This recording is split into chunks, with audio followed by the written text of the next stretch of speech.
So what we're going to talk about today is an industry, like I said, it's centuries old, and it is something that we cannot be without. It is actually defining lots of our, society as we know it, providing, basic steel and metals in general. And it's been metals has certainly been a defining factor for human development over the not only centuries but millennia at this point. And when you think about transformations and when you think about transformative innovation, we all tend to have this rocket fetish, right? It's the artificial intelligence, the digitalization, it is this whole thing. And we also learn that in transformation theory, that the pathways or the path dependencies, the infrastructure, the technology solution, the institutions, the interests, they are the hard ones to break. So setting up something new in artificial intelligence and others would probably so intuitively be much easier than breaking with what is really fixed since centuries. So mining and steel production, metal production, base industries are examples of the things that we thought were really, really difficult. That brings us to two things. First of all, is that really the case? We will hear more about that. Is that really hard to change? And if so, what does it take as compared to others, right? The other thing is that these are really, really important industries to change, right? Because when we're talking about cement, when we're talking about metals, when we're talking about petrol and etc., these are the ones that really need to change drastically. We cannot substitute them from today to tomorrow, and that's so. This is an important field. We are going to do now further down the road, obviously, a similar kind of discussion around the nascent industries. But let's start here, because this is what we have, and this is what has to happen soon.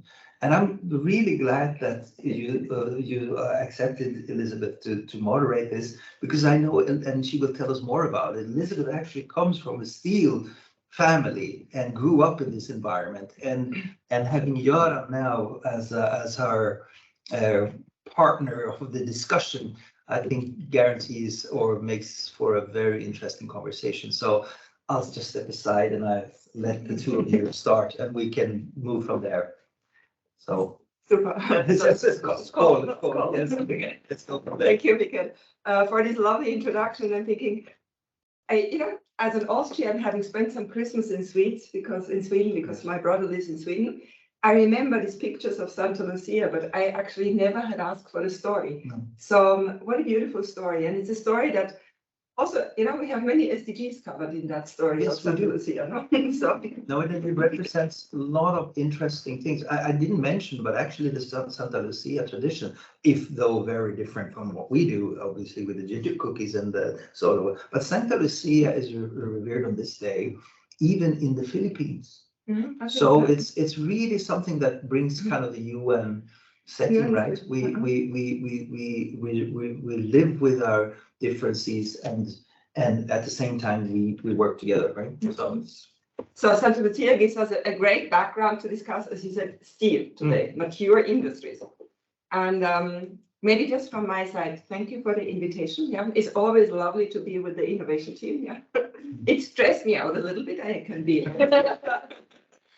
But as I said, really excited to be here and thinking about the 18 project. If I remember correctly, it was 2 years ago, just before Christmas, when we drafted the concept proposal, the concept note for the 18. Wow. So it's actually also another reason to celebrate. That was just before vacation, when we kind of first really thought about this. But today, Mikael, as you said, we're going to look at steel, at mature industries. And indeed, I'm very happy to talk about that topic, because I'm from a steel region, and I reflected yesterday evening, and I thought, if I think about my dad, he studied montanistics. Mm-hmm. So I remember my dad sitting at home and calculating ovens. I think he calculated how the heat goes in the blast furnaces or something. I have no clue, yeah. But I also remembered that I went as a kid to kindergarten in Austria, And I went to the so-called Werkskindergarten, so the Germans will understand, no?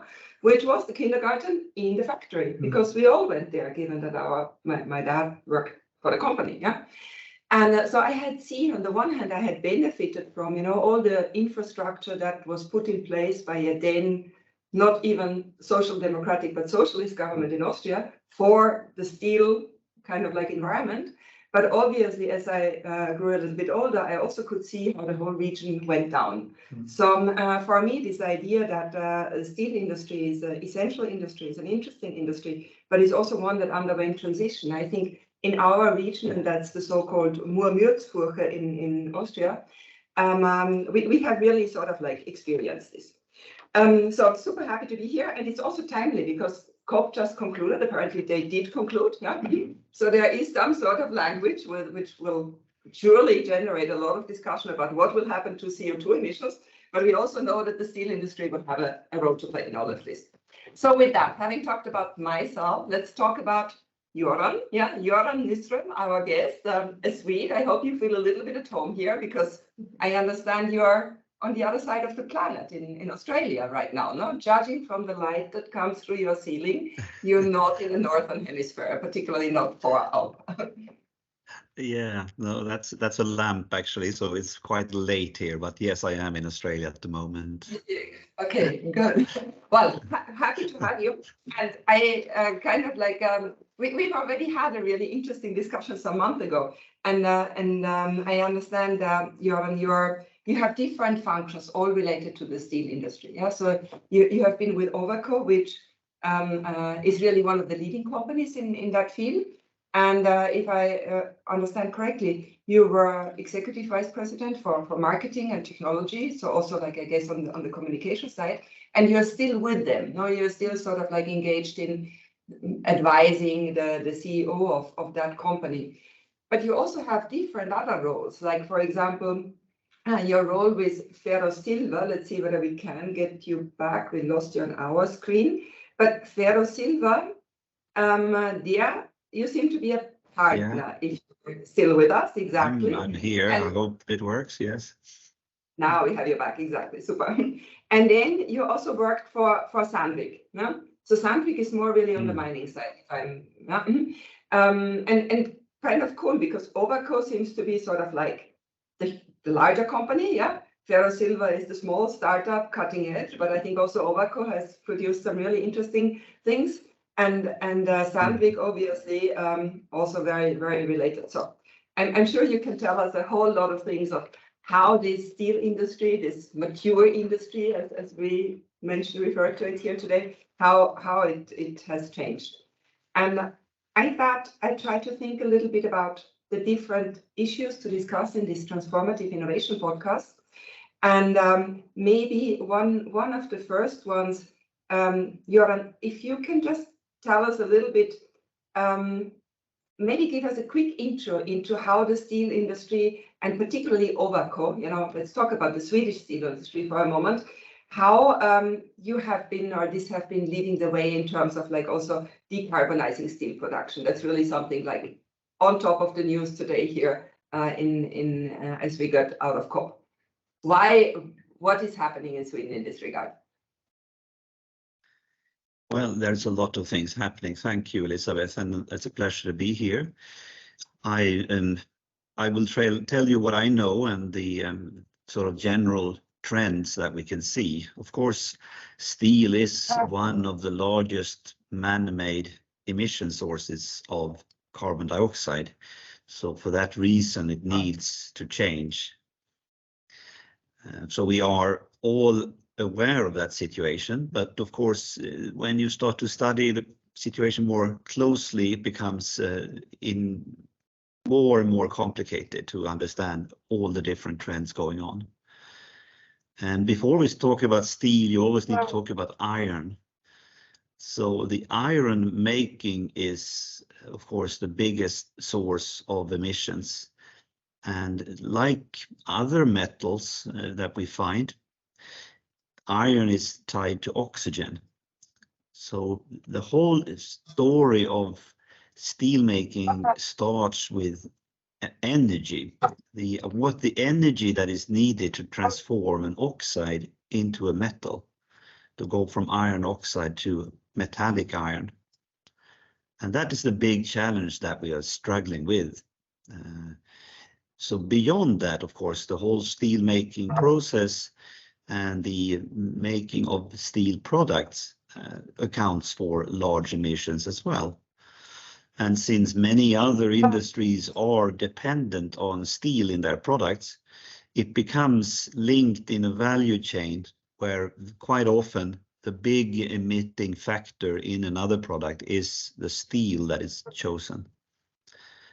So I don't know how far I should go right now, but the big thing is about finding another energy source to reduce oxide into metallic iron, and to also substitute fossil energy sources in the continued steel making process. And that's where we are, Ovako, we are a leader in the world today, but we still want to chase ahead to ensure lowest possible emissions.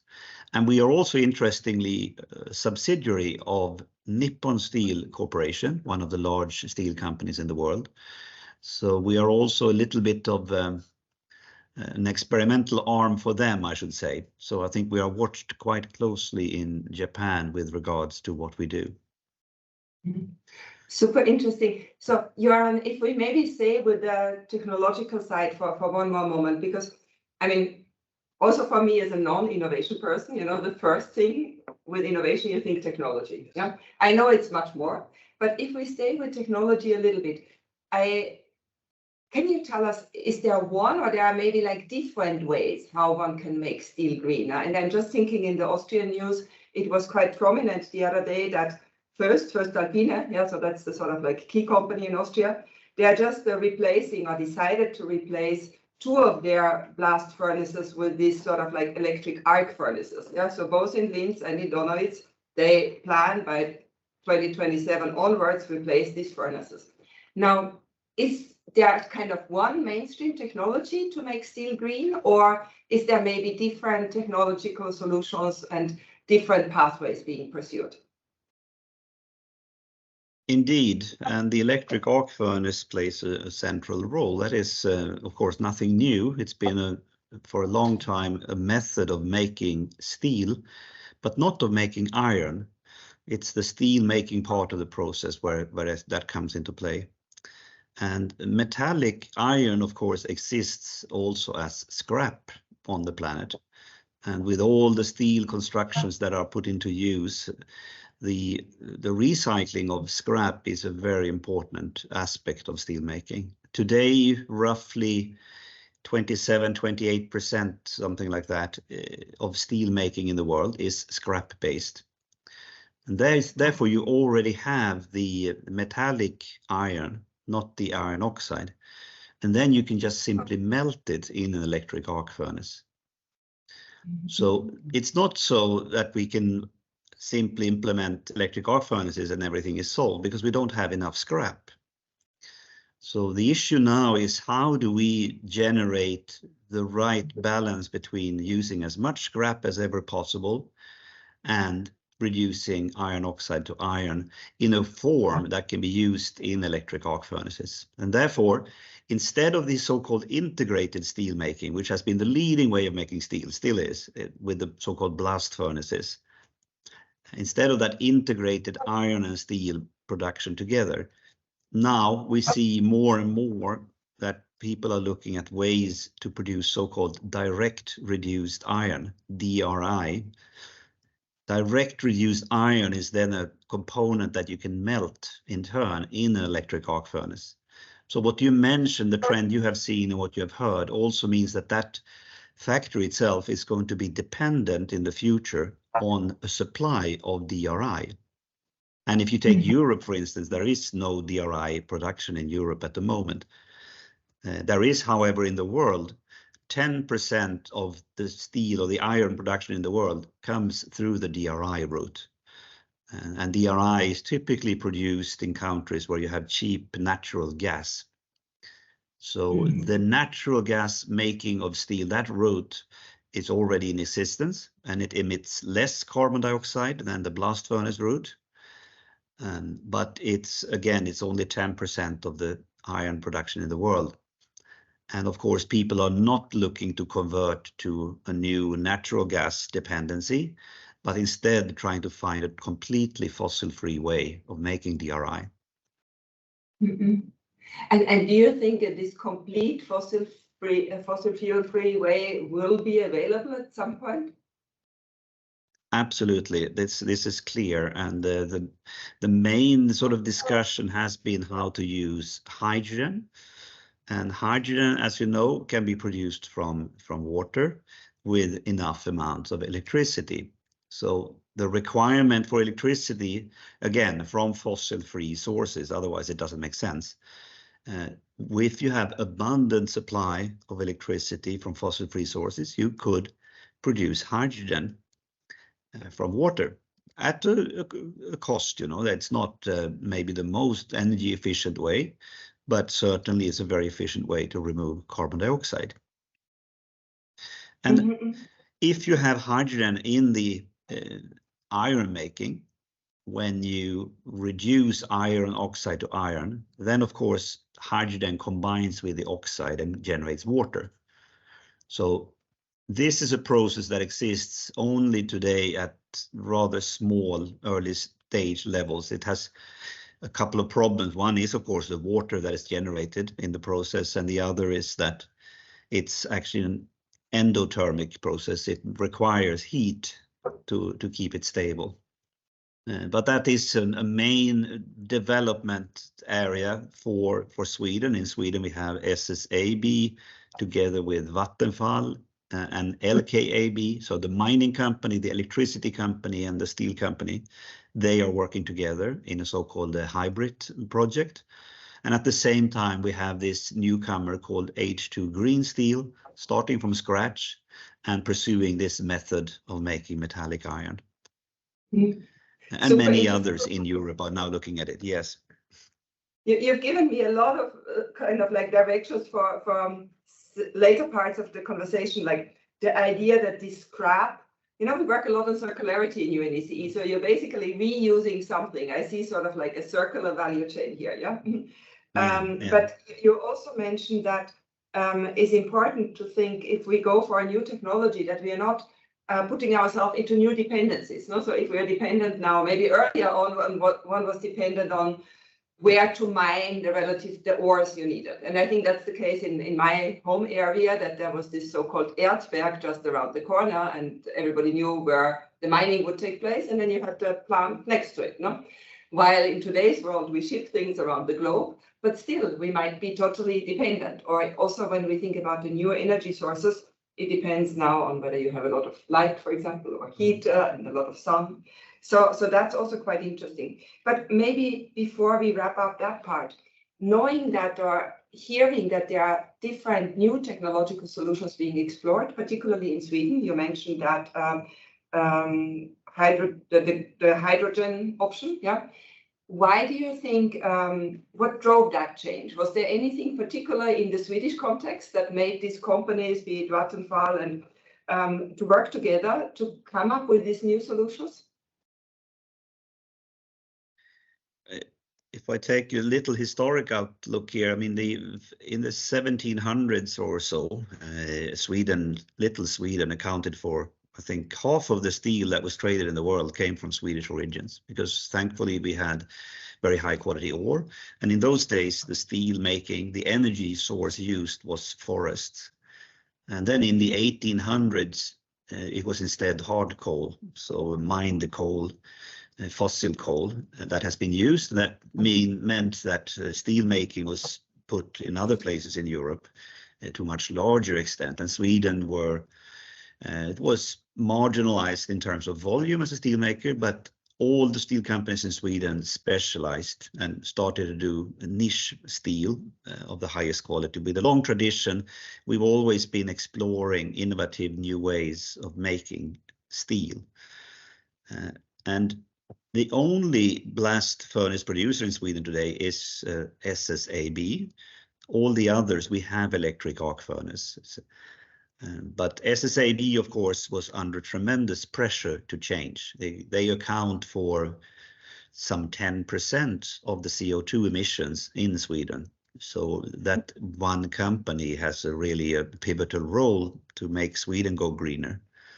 So I would say they were driven very much out of necessity. The pressure to make a change has been very large. And of course, as you know, there are these traded emission rights, which are forecasted to go up and up in price. So I would say a large portion of what's happening has been driven out of the need and demand to do something, but also very importantly is of course the opportunities that many companies see.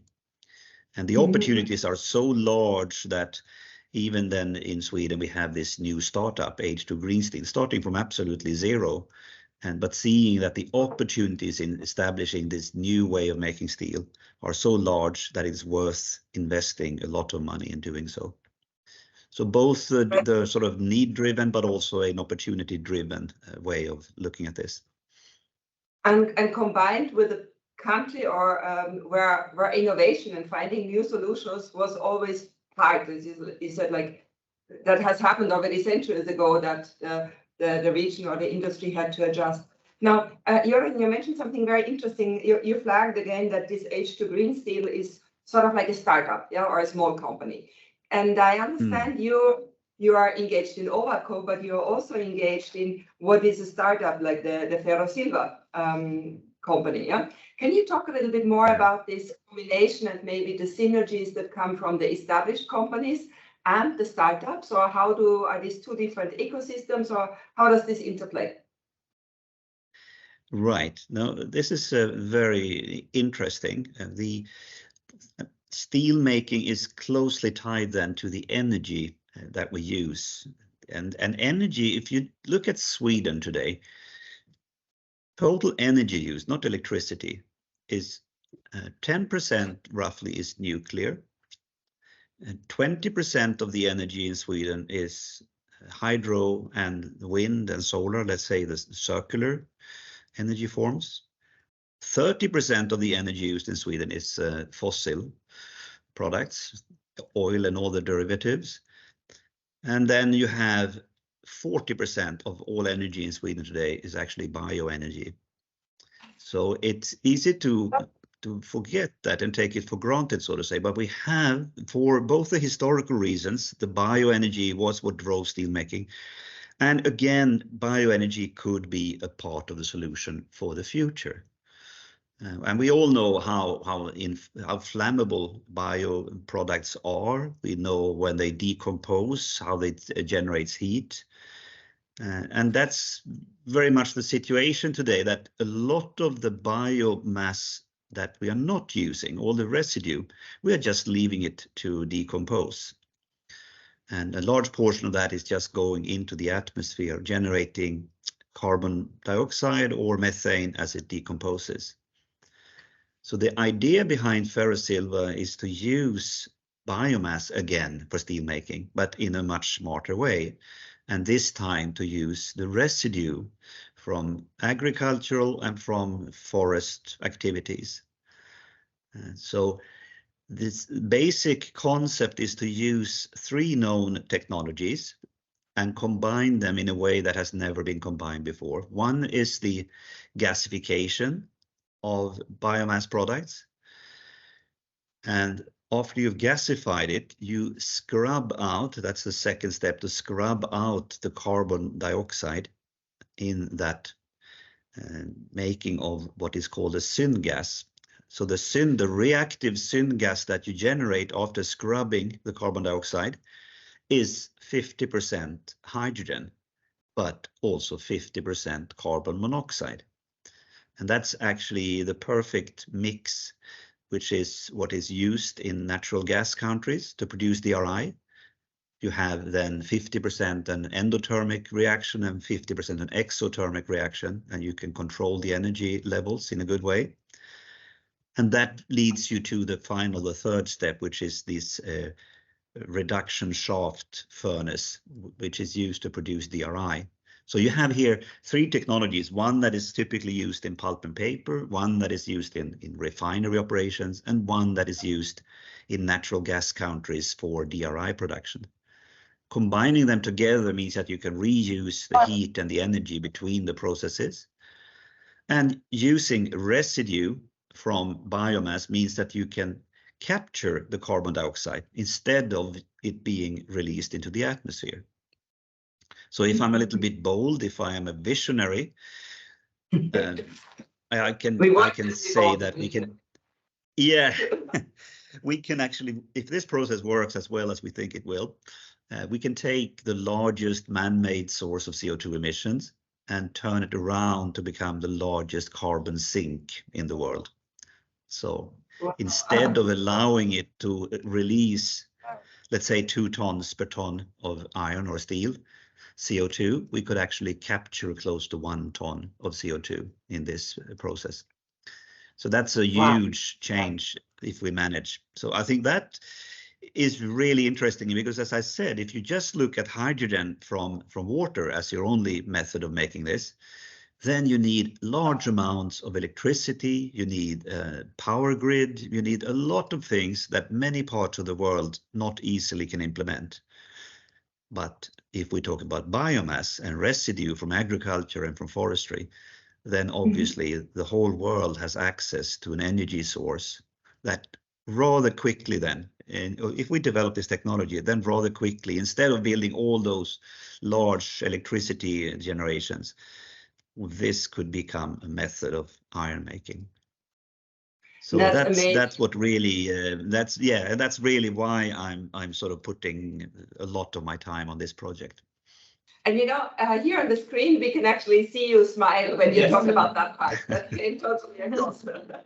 So I guess what is for our transformative innovation discussion here, if there is one thing I remember you kept emphasizing in the team, is that transformative innovation is a lot about combining things in a new way. And I think here, Göran, you just gave us a beautiful example. You said all these different technologies have been around independently, but the great idea is really to combine them, and then you can create something that potentially, as you said, is super transformative. Yeah, because we can turn something that is the biggest problem now into being a key solution on it. So it's almost turning it upside down. So this is beautiful. Now, is this and may I say that also from the captured carbon dioxide, that is now seems to become a very valuable product. So from just being something that we consider as, store it, hide it away, people are now seeing the opportunity to take biogenic carbon dioxide, combine it with hydrogen and build biomethanol. So when you look at the sea freights around the world, this could actually be the product that could actually help to substitute diesel. So that's another aspect of this. So we're really combining value streams. You're absolutely correct. So you brought me to the next point, because it seems that there is then maybe new industries or new sort of like, it will have spillovers, as you mentioned, on transport, on other sectors as well, I guess, no? Yeah, yes. And Göran, is this something sort of like, what's the time scale for this? Is this something, are we talking 10 years? Are we talking 50 years? Or I have no clue. Like, tell us a little bit. How concrete or how soon do you expect something like this to happen in initial stages? Or is it already happening at a very small stage in the FerroSilva company and its surroundings? Yeah.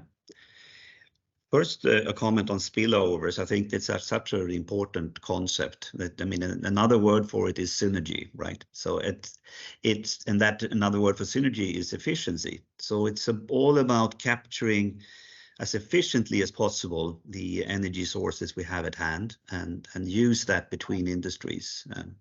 We have another live example in Ovako in Hofors in Sweden, which is actually the largest fossil-free hydrogen production in Europe today, which is just recently opened, which is helping us to substitute fuels for the steel heating. After the steel making, we also heat the steel before hot rolling. In that case, we see large synergies with regards to the society around us. We use the heat. We use the ability to turn on and turn off the electrolyzer to stabilize the grid. And we can also produce hydrogen for the transport industry. So we have a tremendous partnership there between different types of companies. And the same thing with FerroSilva. It's actually a very compact, unique way of combining those interests and generating only useful byproducts in the process. So what we need to do now is to build the first demonstration plant, and based on that, convince others to move in this direction, to replicate that plant around the world. And the first plant is planned also to be in Hofors in Sweden at the Ovako site. And we are seeking the financing needed for this, where the Swedish Energy Agency plays a very important role. And with that, we will also have some equity sold to different actors that will be interested. And we have already, since a couple of years, the work has been going on. So there's a very large pre-study produced, which was supported by Sweden's largest agriculture company, Lantmännen, and also not only Sweden's, but Europe's largest forest owner, Sveaskog, has been supporting it, together with 3 leading steel companies in Sweden, us, Ovako, the previous Sandvik, now Aleima, and also Uddeholm that belongs to the Böhler Group. They have all been supporting this pre-study. Now then you can ask yourself. Sorry, because Böhler was the company in Kappenberg. So Böhler, who then became Böhler, there you go. That's what my dad worked for. Yeah, exactly. Yeah. So basically, that's, you mentioned sort of like you are in the process of also finding the financing for this and combining the different actors to go forward jointly, no? Yes, very much so. So if we are successful, it could be in place in 2027 is the plan. And then, you know, depending on the interest to scale it up, because we will build a roughly size 1 to 10. If we want to scale it up to full size, we need the proof of concept and then more money, but it could follow a couple of years after. And then we have the blueprint in place for what could happen in the rest of the world also. Mm-hmm. Amazing. So 2027 is actually quite soon, and definitely before the 2030 target for the SDGs. I see you are maybe watching the time, but let me ask 2 or 3 more questions. Yes. I wanted to say, you talked so nicely about the synergies, yeah, that, and I see there on the one hand on the input side, so what is going into the new green steel making process, and here I would love us to say, or maybe spend a moment on discussing circularity, yeah, because I see this really as sort of the scrap steel going into, but then also on the output side. So there is on the one hand the fact that all those industries that use greener steel will all become greener, no? So our windmills will become greener, the sort of like, you know, to the extent that the automotive or the cars or the rail tracks are using steel, it will be better with green steel. But then you mentioned something very systemic, the stabilization of the grid. I have not thought about that, but that's almost like, I don't know, that's almost sort of a contribution to the public good that the grid becomes more stable, yeah? So to what extent is the circularity discussion in one way or the other figuring in these policy debates that you are joining? Right. I mean, this is such an important topic that you bring up. And I think, first of all, this value chain from end consumers to the source of CO2 emissions is extremely important. That what we refer to is, we refer often to cradle to gate, that we take responsibility for everything we buy. And that's really how we should see it, all of us. And certainly industrial purchasers today have taken far too little responsibility for what they buy. There's been far too little concern or pressure on what they actually buy. So we are, as always, voting with our wallets. So we need to make that part of the reality for industrial purchasing as well. But indeed, with that, we can create the pressure for more green products and green value chains. But circularity it goes hand in hand with green. It's not only about low CO2, it's about reusing resources, which is the most energy efficient way that we can manage our societies. And therefore, we need to take good care of all the byproducts and all the waste that is generated at the end of life. And that again brings me back to the circularity of steel. Steel is a beautiful product that it can be recycled over and over again. It doesn't lose its properties, except for one thing. And that one thing is copper. There's so much copper in the world that is used that when this is mixed together in the scrap handling or in products very often closely together, then it ends up in steel, and over time the copper content is rising ever so slowly, but it's already in fact a concern for some of our steel products. And over time, this will, if we don't, if we're not careful about this, it will be contaminating the steel that we use. So green steel today is already a reality, but then it's based on circular products, on the scrap. And when we talk now today about green steel making, it's actually the green iron to reduce iron oxide into iron. So the language is confusing here. And the reason we are so green in Ovako is because we are 100% of our iron atoms, they come from scrap. We don't use anything from mining, nothing. Which is really interesting if you think about that. Originally, having access to the mine was the key location of determinant for where the plant is, and now with scrap, this is much less so. I would have masses of further questions, but I understand that also Enrique has a question, no? And great, Enrique, to have you here. I see you in the Angstadt office, so let me hand over to you for your question or comment. Thanks, Liz. Thanks, Göran and colleagues for organizing this. I'm learning myself, actually very timely. I want to learn more about ammonia in shipping and how to make green steel. So this is one of the ticks. Liz mentioned before the innovation happens in the technological sense, but also in the sort of a social organizational sense. On the technological sense, I mean, you mentioned, Göran, and thank you, the biomass pathway, the syngas, which for those of us who lived in Sweden and had touch contact with the pulp and paper industry, is a very common narrative / environment or technical environment around in the Nordic countries. I wonder if there is any technology for steel making, perhaps in the southern hemisphere, that involves directly solar energy utilization with concentrators and so on, or if this technology never achieves the level of energy necessary to process those metals. That's my technical question, or whether in the southern hemisphere solar could be a thing. And finally, the more kind of a social organizational question is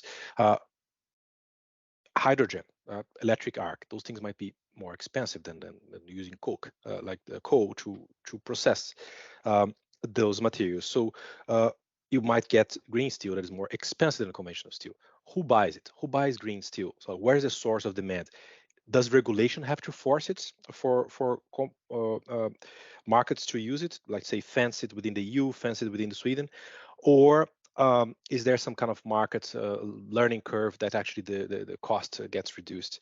I had also minor question whether companies have like a green line for internal markets and a dirtier line for export markets, but that's sort of an add-on question.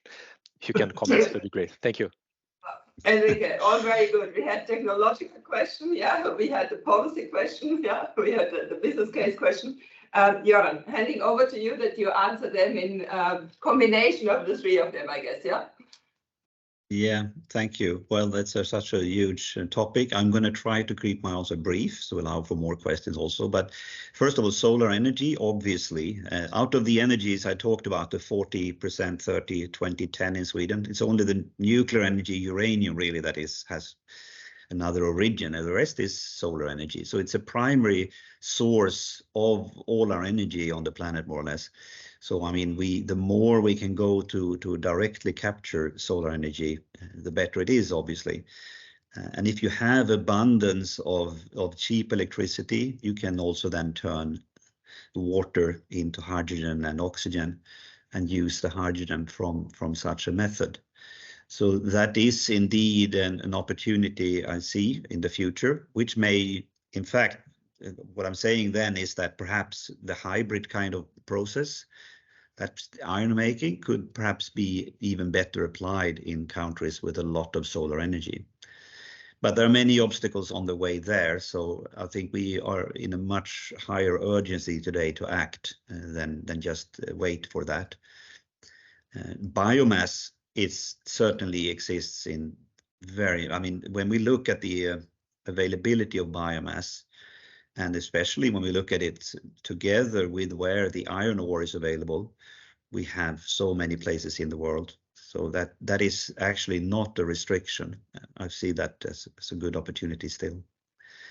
Yes, the steel making using today the electricity from fossil-free sources and then creating the hydrogen and making the steel, so on, learning all these methods, that is a more costly way.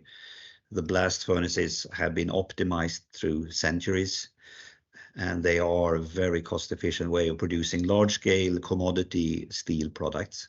The reason why we have been using electric arc furnaces in Ovako and other steel companies in Sweden is because it has been very good for flexibility, for smaller volumes, and when you want to generate many different types of steel grades.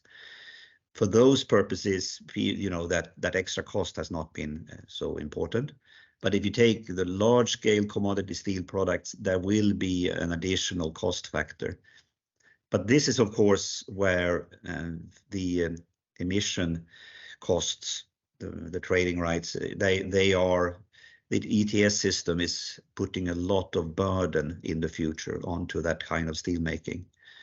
So there could well be a situation in not such a far distant future where the cost is neutral between the two options. Having said that, there is something we must not forget, that is, in the Middle East or other places of cheap natural gas, where the DRI is produced today that I mentioned, all of them have the opportunity to actually implement carbon capture onto those processes. That is, it's much easier than doing it for a blast furnace. So that is something I think we will see once the demand is there from customers. We will see also in those countries that they add the carbon capture, and that may well be a much more cost-efficient way of doing it. So there are competing technologies here, and the cost structures are really important to consider. So a great question. I could talk for a long time about this one. So, but I fear we only have 10 minutes left. Before I hand back over to the team here, let me see whether there is another question from the floor, and then I would have one more. But this is Stephanie. No, exactly, Stephanie. Yep, your hand is up. Over to you. Hello, thank you. Stephanie Engelhardt. We are developing zero emission and autonomous boats, and I have a technical question because our partner is, you told us that the Swedish are focused on special steel, not the normal steel. I think this is China, the biggest producer, and our partner is working with super duplex. And is there a difference between the different steels and the greenhouse gas emissions, or is it all the same? Fantastic question, Stephanie. And you should know that actually at one point I was the leading expert in the world on super duplex. So I was a pioneer. Yeah, so super duplex is my baby. I was head of the development of super duplex. I was head of the market introduction. So I could talk for hours about super duplex also if you want. Okay. I think we should make a meeting afterwards. With dinner, you know, drinks. But no, I mean, I think the thing is that's a stainless steel. It contains high amounts of alloys. And again, we go back to this cradle to gate approach. The large emitting source for making such steel is production of the nickel that is needed, for instance. So it's all going back to all the sources going into the steel is really important. That adds emissions, it adds costs, and so on. Beyond that, super duplex, which is a specialty of Sandvik then, or Aleima today, It's an electric arc furnace process, similar to all the other special steels there. And it's just, you have to look at alloying content, but thankfully super duplex is reasonably low in alloy compared to some of the alternatives in the market. Good. You know, it's really nice to see Göran smile when he talks about something that is totally exciting. It's also really nice to see Jakob with us. You know, as always, Jakob fully professional with his tie, while we are sort of relaxed. It's Jakob Lindvall. It's Jakob. We have two Jakobs here. Yes. Wonderful. You see, exactly. I didn't. Great. So over to the Swedish Jakob, I guess. Yes. Yeah.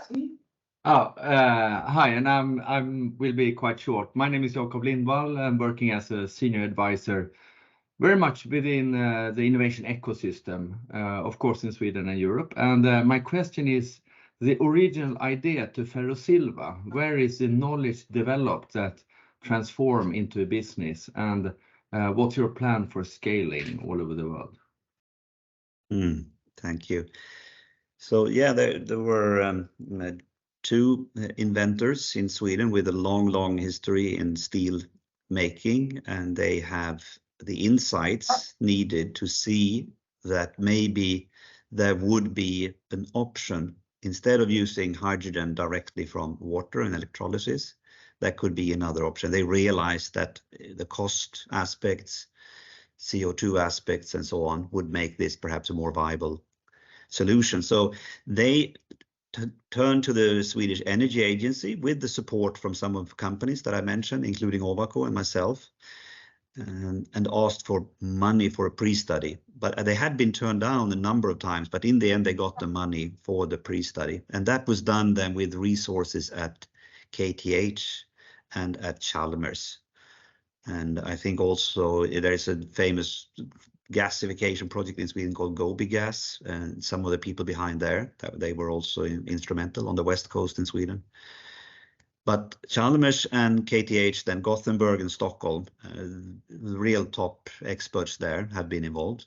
And we have also later contacted experts in Lund in the south of Sweden, which have another strong tradition in looking at carbon capture.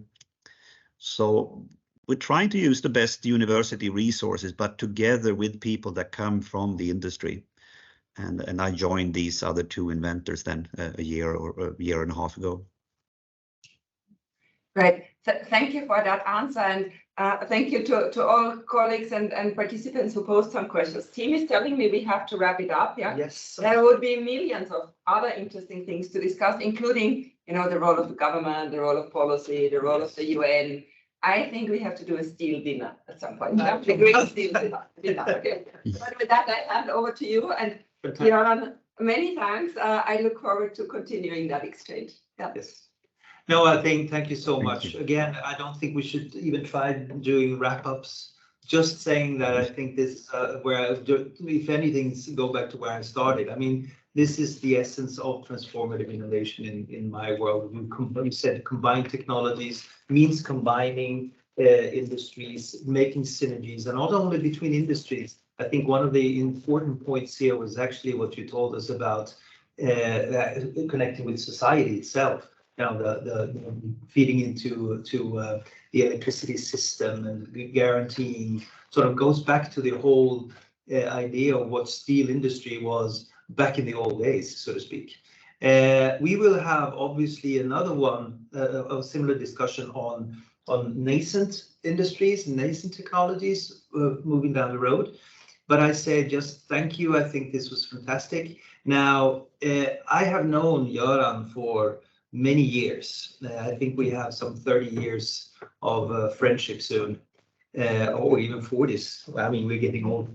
So, but I you know, you have no idea what lurks behind this serious face. And so we actually gonna follow up on what we have had as a little bit of a finalizing moment of our seminar so far. We have then the voting of, there are 3 statements here that he has written for us about himself. I have 4 children, 2 pairs of twins, as one of them. I've been the lead singer in front of a symphony orchestra. And then I used to be a professional windsurfer in Australia. Yeah, think about that one, where he is. So one of them is correct. The other ones are then, invented examples. So let's vote and see what it is. What do you think out there? There is a voting procedure. It's ongoing. So let's see where we land, and then he can explain himself, disclose a little bit of how we're going there. So 60% still going. 66% are for the first statement. Oh, okay. So you have supposedly 4 children on 2 pair of twins. How do you relate to that, Göran? Yeah, statistically it's possible, of course, but no, I have 3 children, one of each, as you should say these days. Yes.